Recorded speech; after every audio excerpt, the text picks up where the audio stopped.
Guys, good morning guys. Welcome to my vlog guys. Papunta muna tayo sa shop guys kasi yung aircon ng sasakyan ko mainit ang binubuga guys. Sa tingin ko kung hindi compressor, freon lang to guys. Sana nga freon lang para hindi na magbaklas, wala nang tatanggalin na ano pa man. Sige guys, mamaya babalikan ko kayo pag nasa talyer na ako. Itutuloy natin ang video na to ha guys. Okay. Hello guys, nandito na po tayo guys. Sabi sa akin guys, baka compressor daw to guys. Compressor sa baba.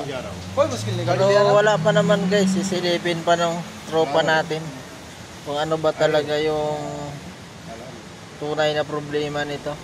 Busy pa siya guys. Ito na guys, kinakalikot na.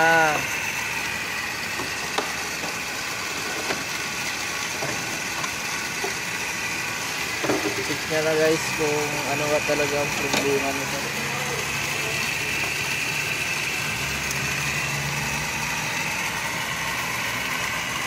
Check mo muna yung ano guys. Kasi baka daw sa pan yung pan bago naman. Posible yan guys. Yan guys, titingnan niya yung freon kung mayroon.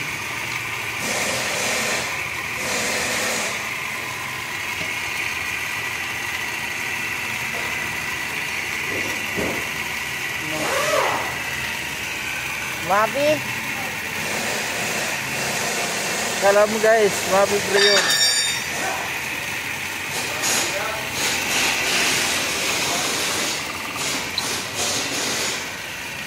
Lalagay na sa ng freon guys. Freon lang daw guys. Lagay na ng freon ng aking friend kasi wala daw freon, ubusan. Ayan na guys, oh. Nakargahan niya ng freon.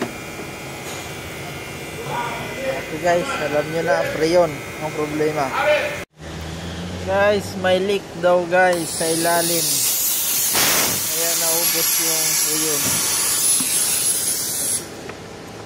What do you think? What's the problem? We need to change the pipe. The pipe, ha? Yeah, house pipe with compressor. Yeah. May leak daw guys. Kaya nauubos yung freon.